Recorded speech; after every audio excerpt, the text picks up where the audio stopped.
ஏய் போதும் வா போலாம். டேய் இருடா, எனக்கு நியாயம் கிடைக்காம நான் இந்த வீட்டை விட்டு வெளியே வர மாட்டேன்டா. ஏய் இப்ப என்ன, உனக்கு சேர வேண்டிய சொத்து உனக்கு வரணும் அதானே? ஆமா. கொஞ்ச நேரம் நில்லு, எடுத்துட்டு வந்து உன் மூஞ்சிலே வீசுறேன், அள்ளிட்டு போ. அம்மா பிளான் சக்சஸ் ஆயிடுச்சுமா. ஏய் என்னடி நடக்குதுங்க? என்ன பிளான் சக்சஸ் ஆயிடுச்சு? அப்புறம் நீயே சம்பந்தமே இல்லாம இப்ப சொத்தெல்லாம் பிரிச்சு கேட்டுட்டு இருக்க. என்னதான் உன் பிரச்சனை? தன்மை, நானு அம்மா இந்திரன் 3 பேரும் சேர்ந்து ஒரு பக்காவா பிளான் போட்டு ஸ்கெட்ச் போட்டு அப்பாவை தூக்கிட்டோண்டி. இப்போ மட்டும் சொத்து என் கையில வரட்டும், அப்புறம் பாரு. என்னடி சொல்ற? எனக்கு ஒண்ணும் புரியல. நிம்மதி அப்பா. இந்தா, இதுக்கு தானே ஆசைப்பட்டீங்க வந்தேன், எடுத்துக்கோ. எடுத்துட்டு இந்த வீட்டை விட்டு வெளியே போ. போறேன், போகத்தான் போறேன். அதுக்குன்னு நான் ஒன்னும் அவ்வளவு கல்நெஞ்சக்காரி இல்ல. எனக்கும் தன்மைக்கும் சேர வேண்டிய சொத்தை பிரிச்சே கொடுத்துருங்க. உங்க மாமனார் தான் பெரிய லாயர் ஆச்சே, அவர்கிட்ட இந்த ஃபைல் எடுத்துட்டு போய் கொடு. 2 சரி சமமா பங்கு போட்டு 2 பேரும் ஒரே வீட்டுல தானே இருக்கீங்க, நல்லா வச்சு சாப்பிடுங்க. நானும் உங்க அம்மாவும் ஏதாவது ஒரு கோயில உட்காந்து பிச்சை எடுக்கிறோம். உங்க 2 பேரையும் பெத்ததுக்கு நாங்க 2 பேரும் அதைத்தான் பண்ணணும். அப்பா ஏன்பா இப்படி பேசுறீங்க? நிம்மதியை பத்தி உங்களுக்கு தெரியாதா? அவ ஏதோ ஒரு விஷயத்துக்காக விளையாடிக்கிட்டு இருக்கா, அவகிட்ட போய் இப்படி பேசிட்டு இருக்கீங்க. அதுவும் இல்லாம நீங்க ஏன் இவ்வளவு டென்ஷன் ஆகி கத்துறீங்க? உங்க உடம்புக்கும் நல்லது இல்ல, அமைதியா இருங்கப்பா. ஏமா அவ என்ன சொல்றான் நீயும் பாத்துட்டு தானே இருக்க? இந்த ஒரு நாளுக்காகவா நான் இவ்வளவு நாளா காத்துக்கிட்டு இருந்தேன்? சொல்லுமா, என் உயிரை கையில பிடிச்சுக்கிட்டு இருக்கிறது இந்த ஒரு வார்த்தையை கேட்கறதுக்காமா? நிம்மதி, வர கோவத்துக்கு நானே உன்னை அரைஞ்சிருவேன். என்னடி பிளான் சும்மா பல காமிச்சிட்டு இருக்க? ஒழுங்கா என்னன்னு சொல்லு. இது வரைக்கும் அப்பா அப்படி அழுது பாத்திருக்கியா நீ? ஃபர்ஸ்ட் டைம் பார்க்கும்போது எனக்கே கஷ்டமா இருக்கு. என்னன்றத ஒழுங்கா இப்ப சொல்ற. அம்மா நீங்களாவது சொல்லுங்க, நீங்களும் எதுக்கு பல காமிச்சிட்டு இருக்கீங்க? மா உங்க கையால நீங்களே கொடுங்கம்மா. என்னங்க எதுக்கு அழுவுறீங்க? எல்லாம் நல்ல விஷயம் தான். சும்மா நிம்மதி உங்களை அப்படி கலாய்ச்சிட்டு இருக்கா. நல்ல விஷயமா? என்ன விஷயம்? நம்ம ஊர் கிராமத்துல நீங்க பிறந்து வாழ்ந்த வீட்டை எப்படியாவது வாங்கிடணும்னு ரொம்ப வருஷமா போராடிட்டு இருந்தீங்கல்ல. ஏன் இப்ப வரைக்கும் போராடிட்டு தானே இருந்தீங்க. அந்த வீட்டை இந்திரனும் நிம்மதியும் சேர்ந்து வாங்கிட்டாங்கங்க. உங்களுக்காக வாங்கியிருக்காங்க. என்னது சுடரு, உண்மையாதான் சொல்றியா? ஆமாங்க, அந்த பத்திரம் கூட இந்த ஃபைல்ல தான் இருக்கு. இத உங்க கையால எடுத்துட்டு வர சொல்றதுக்காக தான் இவ்வளவு டிராமா போட்டா உங்க கடைக்குட்டி. எங்க கொடு, நான் பாக்குறேன். பாருங்க. நிம்மதி என்னடி சொல்லவே இல்ல? இல்லடி, இப்ப ரீசெண்டா தான் மூவ் பண்ணேன். அதுவும் இல்லாம நீ பிரெக்னன்சி கன்ஃபர்மேஷன் ஸ்கேன் ஹாஸ்பிட்டல் அலைஞ்சிட்டு இருந்தியா, அதான் உங்ககிட்ட ப்ராப்பரா சொல்ல முடியல. சுடரு, நம்மளோட எத்தனை வருஷ கனவுல திடீர்னு ஒரு நாள் இப்படி என் கைக்கு வரும்போது எனக்கு ரொம்ப ரொம்ப சந்தோஷமா இருக்கு சுடரு. நீங்க இப்படி ரொம்ப சந்தோஷப்படுவீங்க, உங்களுக்கு இவ்வளவு ஆனந்த கண்ணீர் வரும்னு எனக்கு தெரியும். இது எல்லாத்துக்குமே காரணம் நம்ம இந்திரன் மாப்பிளையும் நிம்மதியும் மட்டும்தான். என்ன சொல்ற சுடரு, உண்மையாவா? ஆமாங்க, உண்மையாதான் சொல்றேன். 2 பேரும் தான் ரொம்ப ரொம்ப கஷ்டப்பட்டு இந்த வீட்டை உங்க பேர்ல எழுதி வாங்கியிருக்காங்க. இப்ப முக்காவாசி கன்ஃபார்ம் ஆயிடுச்சு, அந்த வீடு உங்க பேர்ல தான் இருக்குன்னு. நாளைக்கு நீங்க ரெஜிஸ்டர் ஆபீஸ்ல போய் சைன் மட்டும் போட்டா போதும், முழுசாவே அந்த வீடு உங்களோடது தான். சுடரு, கொஞ்சம் நல்ல, நான் நிம்மதி கிட்ட பேசுறேன். மடி அப்பா சாரிப்பா, என்ன மன்னிச்சிருங்க. நான் ரொம்ப தான் ஓவரா பேசிட்டேன். ஆனா இந்த ஃபைலை உங்களை எடுத்துட்டு வர சொல்றதுக்காக தான், உங்களை சர்ப்ரைஸ் பண்றதுக்காக தான் அப்படிலாம் பேசினேன். மற்றபடி சொத்துக்கு ஆசைப்பட்டோ இல்ல உங்ககிட்ட பங்கு கேட்டோ நான் இதெல்லாம் பேசலப்பா. கண்ணு, எப்படிமா இத்தனை வருஷமா போராடிக்கிட்டு இருந்த அந்த வீட்டை வாங்குறதுக்கு எப்படிமா உடனே வாங்குனீங்க? இல்லப்பா, நான் இந்திரன் கிட்ட புலம்பிட்டே இருந்தேன். அப்பா எப்படியாவது இந்த வீட்டை வாங்கணும்னு ரொம்ப கஷ்டப்பட்டுட்டு இருக்காருடான்னு. அப்ப இந்திரன் தான் ஒரு ஐடியா கொடுத்தான். நாங்க 2 பேரும் சேர்ந்து இந்திரனோட அப்பா இருக்கார்ல எங்க மாமனாரு, அவர்கிட்ட கேட்டோம். அவரு தான் எல்லா ஏற்பாடும் பண்ணி கொடுத்தாரு. லீகலா எப்படி அந்த வீட்டை வாங்கணும், அதை வாங்கினதுக்கு அப்புறம் யாருக்கும் எந்த பிரச்சனையும் வரக்கூடாது அப்படிங்கறதெல்லாம் மாமாவே பாத்துக்கிட்டாரு. அதனால எங்களுக்கு எந்த பிரச்சனையும் வரலப்பா. காசு மட்டும்தான் இந்திரன் கொடுத்தான். என்ன சொல்ற நிம்மதி? இந்திரன் தம்பி. அப்பா இப்ப நீங்க ரொம்ப சந்தோஷமா இருப்பீங்கன்னு நினைக்கிறேன். உங்களோட ரொம்ப வருஷ கனவு நிறைவேறி இருக்கலப்பா. கண்ணுங்களா, உங்க 2 பேருக்கு எப்படி நான் நன்றி சொல்லுவேன்னு எனக்கு தெரியல. ஏன்னா இந்த உலகத்திலேயே நான் உங்க 2 பேரையும் திட்டின மாதிரி வேற யாரையுமே திட்டினது இல்ல. அவ்வளவு சாபம் விட்டுருக்கேன், அவ்வளவு தூரம் பேசியிருக்கேன். ஆனா என்னோட சந்தோஷத்துக்காக என்னோட கனவை நிறைவேற்றணும்னு 2 பேரும் இவ்வளவு கஷ்டப்பட்டிருக்கீங்களே. அதுவும் இந்த தம்பியெல்லாம் நான் ரொம்பவே திட்டிருக்கேன். ஆனா அதெல்லாம் எதுவுமே மனசுல வச்சுக்காம எனக்காக இவ்வளவு தூரம் பண்ணிருக்கீங்களே. உங்களுக்கு எப்படி நன்றி சொல்றதுன்னு எனக்கு தெரியல தம்பி. ஐயோ அப்பா, நன்றி அதுன்னு எதுக்கு இவ்வளவு பெரிய வார்த்தையெல்லாம் பேசுறீங்க? உங்களோட வயசுக்கு என்கிட்ட எல்லாம் போய் நன்றி கேட்கலாமா? நீங்க சந்தோஷமா இருக்கணும்னு நிம்மதி ஆசைப்பட்டா அவ ஆசையை நிறைவேற்றுறதுக்கு தானே நான் இருக்கேன். அதான் 2 பேருமா சேர்ந்து அப்பா கிட்ட பேசி அப்பா மொத்த வேலையும் பண்ணி கொடுத்தாரு. காசை கட்டி அந்த வீட்டையும் வாங்கியாச்சு. நாளைக்கு ரெஜிஸ்டர் ஆபீஸ்ல சைன் போட அவங்க வரேன்னு சொல்லிருக்காங்கப்பா. நீங்களும் போய் சைன் போட்டீங்கன்னா அந்த வீடு ஃபுல்லாவே உங்களுக்கு தான். என்னப்பா, ஓகே தானே? கண்ணு, நான் உனக்கு எப்படி நன்றி சொல்றதுன்னு எனக்கு தெரியல கண்ணு. உங்களை நான் ரொம்பவே திட்டிட்டேன். என்னைய தயவு செஞ்சு 2 பேரும் மன்னிச்சிருங்க. அப்பா என்னப்பா பேசுறீங்க? உங்களை மீறிட்டு கல்யாணம் பண்ணிட்டு போனது எங்களோட தப்பு. உண்மையா சொல்ல போனா நாங்க தான் உங்ககிட்ட ரொம்ப மன்னிப்பு கேட்கணும். எங்களை தயவு செஞ்சு மன்னிச்சிருங்கப்பா. நாங்க நிறையவே கேட்டுட்டோம், இருந்தாலும் இந்த இடத்துலயும் கேட்கறோம். ஆமாப்பா, உங்களுக்கு என்ன சுத்தமா பிடிக்கலன்னு எனக்கு தெரிஞ்சும் நான் நிம்மதி காலத்துல தாலி கட்டினது என்னோட தப்பு தான். உங்க பர்மிஷன் இல்லாம உங்க பொண்ணை கூட்டிட்டு போய் கல்யாணம் பண்ணதும் என்னோட தப்பு தான். என்ன மன்னிச்சிருங்கப்பா. பரவாயில்லப்பா, அதெல்லாம் ஒன்றும் பிரச்சனை இல்லை. ஆனா எனக்கு ஒரே ஒரு சின்ன ஆசை இருக்கு. அதை மட்டும் உங்களால நிறைவேற்ற முடியுமா? அப்பா எதுவா இருந்தாலும் சொல்லுங்க. உங்க ஆசையை நிறைவேற்றுறதுக்காக தானே உங்க பிள்ளைங்க உங்க மருமகன்னு நாங்கெல்லாம் இருக்கோம். நாங்க எல்லாருமே சேர்ந்து உங்க ஆசையை நிறைவேற்றுறோம். என்னன்னு சொல்லுங்கப்பா. நானும் சரி, உங்க அம்மாவும் சரி, 2 பேருக்கும் வயசு ஆயிடுச்சுப்பா. நானும் சரின்ட்டு எதுக்கு என்னையும் இழுக்கிறீங்க? உங்களுக்கு வயசு ஆயிடுச்சுன்னு சொன்னா போதும். இவ ஒருத்தி நேரங்கால தெரியாம காமெடி பண்ணிட்டு. இது காமெடி பண்ணிக்கிட்டா? ஏங்க உண்மையா தான் சொல்றேன். நான் கண்ணை மூடுறதுக்குள்ள இப்படியாவது அந்த வீட்டை ஒரு வாட்டி போய் பார்க்கணும்னு இருக்கேம்மா. என்ன அந்த வீட்டுக்கு கூட்டிட்டு போவீங்களா? எங்க அம்மாவும் சரி, சுடரோட அக்காவும் சரி எங்க இருக்காங்கன்னு எங்களுக்கு தெரியாது. ஆனா அந்த ஊருக்குள்ள நாங்க இப்ப வரைக்கும் போனதே இல்லை. அன்னைக்கு கடைசியா 2 பேரும் கல்யாணம் பண்ணிட்டு ஓடி வந்தது. அதுக்கப்புறம் அந்த ஊருக்கு நாங்க போகவே இல்லை. அதான் கேக்குறேன், நான் கண்ணை மூடுறதுக்குள்ள ஒரு வாட்டியாவது அந்த ஊருக்கு போய் அந்த வீட்டுல ஒரு நாளாவது தங்கிட்டு வரணும்னு ஆசைப்படுறேன். என்ன அங்க கூட்டிட்டு போவீங்களா? அப்பா நாளைக்கு ரெஜிஸ்ட்ரேஷன் மட்டும் முடியட்டும். அடுத்த நாளே உங்களை அந்த ஊருக்கு கூட்டிட்டு போய் அந்த வீட்ல நம்ம எல்லாரும் சேர்ந்து தங்கிட்டு வரலாம். ஓகேவாப்பா? மா சுடரமா, ஏன் அழுவுற? நானும் அந்த ஊருக்கு அதுக்கப்புறம் போகவே இல்லை. நாங்கள் பிறந்து வளர்ந்த ஊர், நாங்கள் 2 பேரும் லவ் பண்ண ஊர்.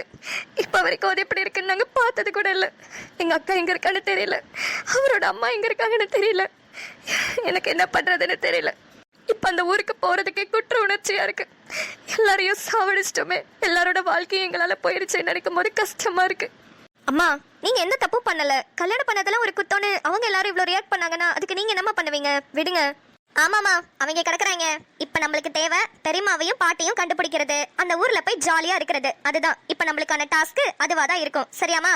சுடரு, அழாதம்மா. இந்த வீடு வாங்குறது எனக்கு எவ்வளவு வருஷ கனவுன்னு உனக்கு தெரியும். அது ஒரு நாள் திடீர்னு என் கையில இன்னைக்கு கிடைக்கும் போது எனக்கு எவ்வளவு சந்தோஷமா இருக்கு. அதே மாதிரி உங்க அக்காவும் எங்க அம்மாவும் ஒரு நாள் நம்மள கண்டிப்பா வந்து பார்ப்பாங்க. இல்ல அவங்கள நம்ம பார்ப்போம். ஏதாவது ஒண்ணு நடக்கும். நம்ம கண்டிப்பா எல்லாரும் ஒன்னா சேருவோமா. நீ கவலைப்படாத சுடரு. சரிங்க. மா இது என்ன அழுமூஞ்சி சுடரு? சுடர்னா எப்படி இருக்கணும்? எத்தா திமிரா சந்தோஷமா அவ இஷ்டத்துக்கு வாழணும். அதை ஏன் அழுதுட்டே சொல்ற? நல்லா சிரிச்சுட்டே சொல்லு.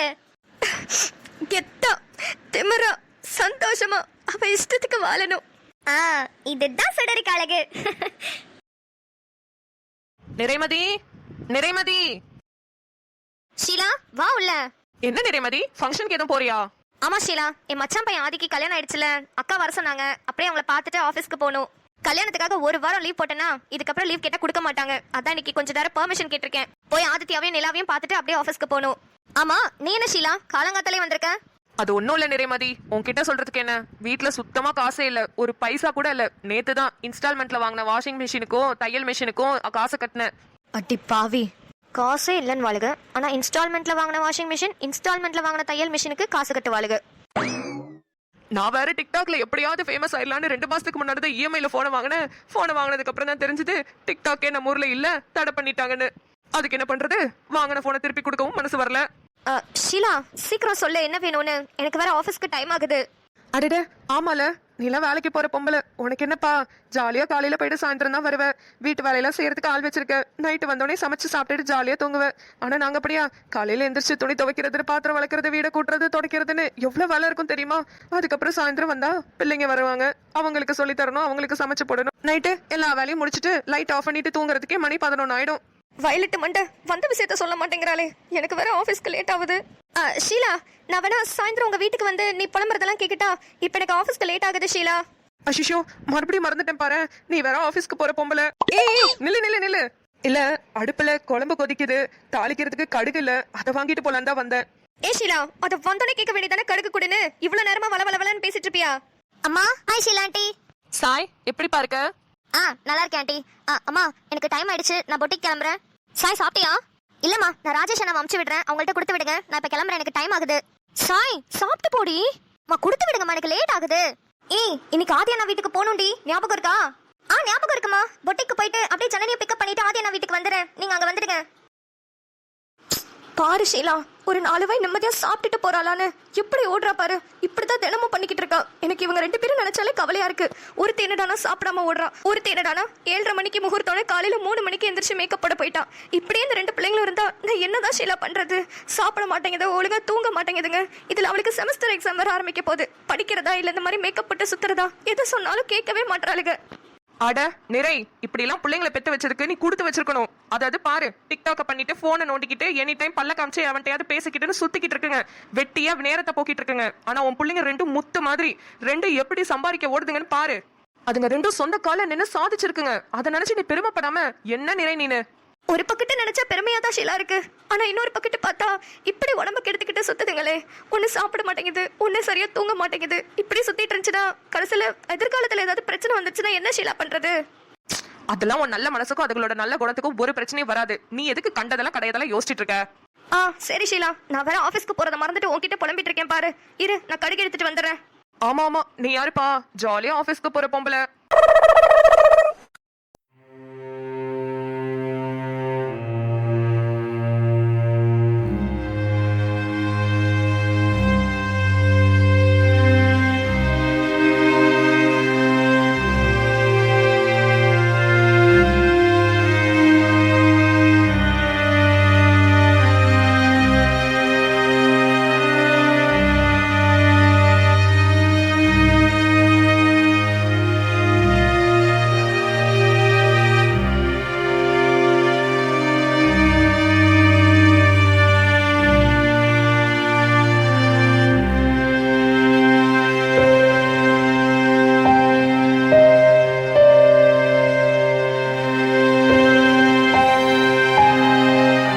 சூர்யா, உங்களை பார்த்தே ரொம்ப நாள் ஆச்சு.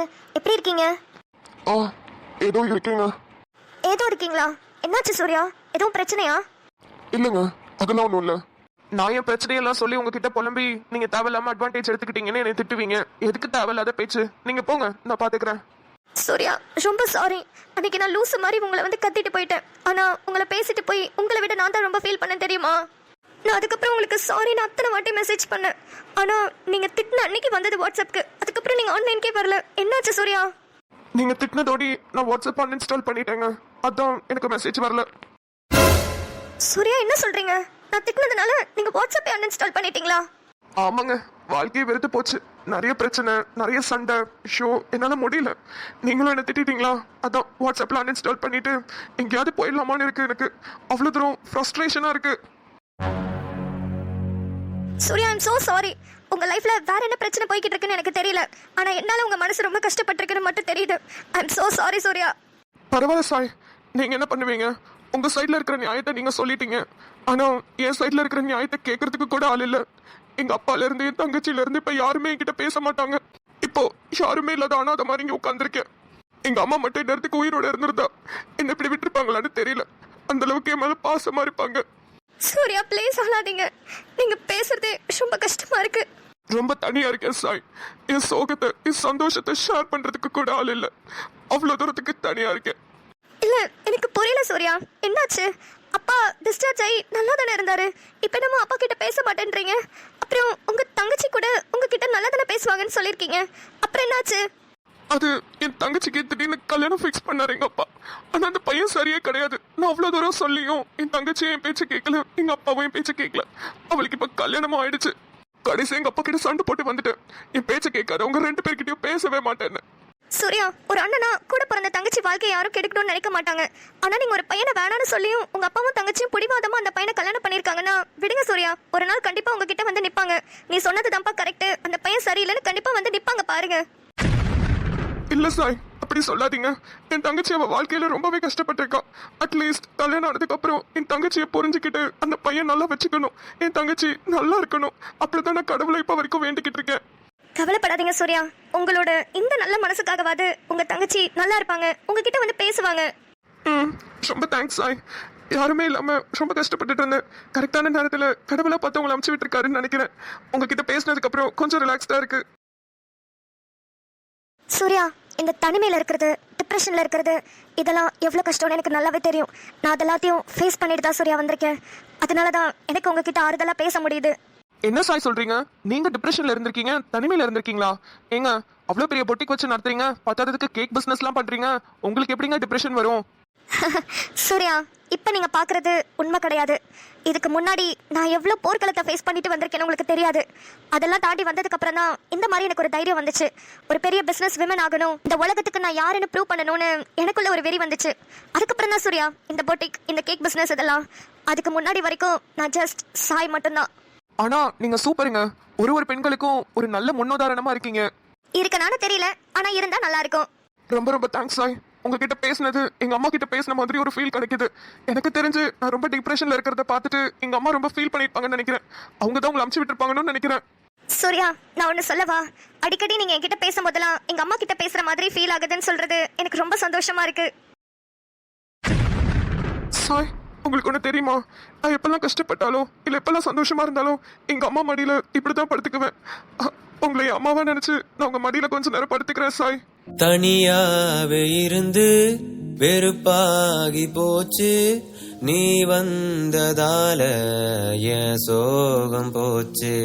இது சார காத்து என் பக்கம் பார்த்து எதமாக வேணாண்டி ஒரு சாத்து சாத்து லலலலலலலா.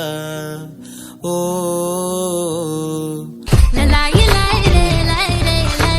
மாமா, எந்திரிங்க மாமா. எவன் சொன்னா நான் தூங்குறேன்னு? நான் முழிச்சு 1 மணி நேரம் ஆகுதுடி. முழிச்சு 1 மணி நேரம் ஆகுதா? அப்புறம் என்னத்த நினைச்சுக்கிட்டு இன்னும் படுத்துக்கிட்டே இருக்கீங்க? எந்திரிங்க மாமா. ஏய், எதுக்கு இப்படி விரட்டுற? நானே அது ஒண்ணு நினைச்சுக்கிட்டு இருக்கேன். அதை நினைச்சிட்டு ஃபீல் பண்ணி படுத்துக்கிட்டு இருக்கேன். நீ என்னமோ எந்திரின்னு விரட்டிக்கிட்டே இருக்க. மாமா சரியில்லை, நீங்க எதை நினைச்சிட்டு இருக்கீங்கன்னு எனக்கு நல்லாவே தெரியும். எந்திரிங்க ஃபர்ஸ்ட். அப்படியா? நான் என்ன நினைச்சிட்டு இருக்கேன்னு சொல்லு பார்க்கலாம். மாமா, உங்களுக்கு சேட் அதிகமாயிடுச்சு மாமா. எந்திரிங்க மாமா. செம்பாக்கெல்லாம் நம்மள தேடுவாங்க மாமா. நான் குளிச்சுட்டே வந்துட்டேன். குளிச்சுட்டு ரூம்லயே உட்காந்துருக்கேன் அசிங்கப்பட்டுட்டு. அசிங்கப்பட்டுட்டா? ஏண்டி? பின்ன இப்படியே ரூம் ஓபன் பண்ணா யாராவது பார்த்தா என்ன நினைப்பாங்க? என்னடி சொல்ற? ஒண்ணுமே புரியல. பூவெல்லாம் அங்கங்க செதறி கிடக்குது மாமா. நான் கீழே இருக்கிறது எல்லாத்தையும் கூட்டி அள்ளிட்டேன். பெட்ல அங்கங்க இருக்கிறதுக்கு மேலதான் நீங்க படுத்திருக்கீங்க. நீங்க எந்திரிச்சு குளிக்க போயிட்டீங்கன்னா பெட் ஸ்ப்ரெட்டை உதறி நான் எல்லாத்தையும் அள்ளி குப்பையில போட்டுருவேன். எந்திரிங்க மாமா. இப்படியே நான் கதவை ஓபன் பண்ணனா யாராவது பார்த்தா என்ன நினைப்பாங்க? லூசு, என்ன நினைப்பாங்க? நடக்க வேண்டியதெல்லாம் நல்லபடியா நடந்து முடிஞ்சிச்சுன்னு நினைச்சு சந்தோஷப்படுவாங்க. இதுல என்னடி இருக்கு? ஷோ லூசு மாமா. எந்திரி மாமா நீ முத. சீ. இது சீயா? என்னடி ரொம்ப ஓவரா தான் பண்ற? இப்ப எந்திரிக்க முடியுமா முடியாதா? முடியாது. என்ன பண்ணுவ? சரி, எனக்கு என்ன, அப்படியே படுத்து கிடங்க. நான் அப்படியே கதவை ஓபன் பண்ணிட்டு வெளியே போறேன். யாராவது பார்க்கட்டும், உங்களுக்கு தான் அசிங்கமா இருக்கும். ஓய் மாமா. மாமா, நான் குளிச்சுட்டேன், விடுங்க. எந்திரிச்சு போய் குளிச்சுட்டு வாங்க. ஏய், கையை தானடி பிடிச்சேன். அதுக்கெல்லாமா குளிக்கணும்? ஆமா, எந்திரிச்சு போங்க. நீங்க குளிச்சுட்டு வந்ததுக்கு அப்புறம் தான் நான் ரூமே திறக்கணும். எந்திரிச்சு போங்க மாமா. சரி சரி, அழுவாத. நான் போய் குளிச்சுட்டு வரேன். முட்டியலப்பா சாமி. பா, ஒரு வழியா எல்லாத்தையும் கூட்டி அள்ளிட்டோம். இப்பதான் கொஞ்சம் நிம்மதியா இருக்கு.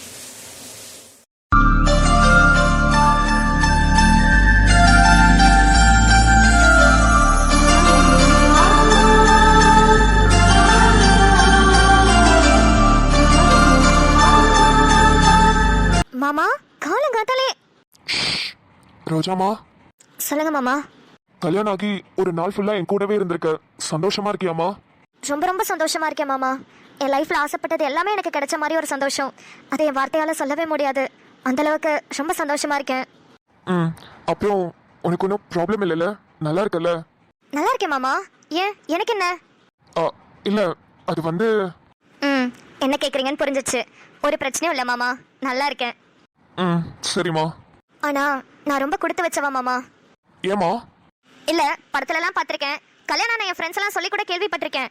அந்த மாதிரி விஷயம் நடந்ததுக்கு அப்புறம் அதை நினைச்சு சிரிச்சு வைக்கப்பட்டு அப்படியே போயிருவாங்கன்னு. ஆனா என்ன டேக் கேர் பண்ற விதமா எனக்கு ஏதாவது ப்ராப்ளம் இருக்கா, நான் சந்தோஷமா இருக்கேனான்னு கேட்டீங்கல்ல, அந்த வகையில நான் ரொம்ப கொடுத்து வச்சவதான் மாமா. ரோஜாமா, நீ ஒன்னும் என்னோட அடிமை கிடையாது. நீ என்னோட வைஃப்டி. நீ சந்தோஷமா இருக்கியா? எல்லாமே உனக்கு ஓகேவா? உனக்கு ஏதாவது ப்ராப்ளம் இருக்கான்னு கேட்டு தெரிஞ்சுக்க வேண்டியது என்னோட பொறுப்பு, என்னோட கடமை. ஒரே ஒரு ஆசைதான் மாமா. சொல்லுமா, அதையும் நிறைவேற்றிடலாம். உசுரையும் மனத்தையும் கிட்ட கொடுத்துட்டேன் தலைவா. எழுசமோ நீர் மட்டும் எனக்கு இருக்கணும் ஒருவா.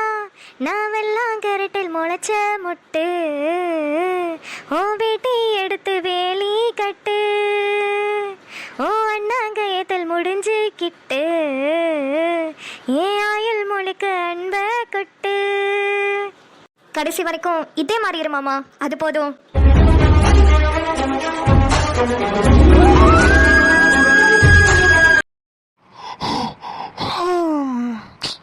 அக்கா, செம்மையான தூக்கம். நிலா. எங்க நிலாவை காணோம்? நிலா, நிலா காலங்காத்தால எங்க போயிட்டா? நைட்டு ஃபுல்லா படிச்சிட்டு இருந்தா, அதுக்கப்புறம் நம்ம தூங்கிட்டோம். காலேஜ் பார்த்தா அவ இல்ல. ஃபர்ஸ்ட் இங்க தான் தூங்குனாளா? ஆமா, டைம் என்ன? மணி 8:15. உஷிஷோ, இன்னைக்கு வேற காலேஜ் போறேன்னு சொல்லிட்டு இருந்தாலே. நிலா, நிலா. ஓ, இங்கதான் நிக்கிறியா? இப்ப பாருடி ஒண்ணு. ஆதி, பயப்படாத. Ready ready ready. ஆதி, 3, 2, 1. நிலா.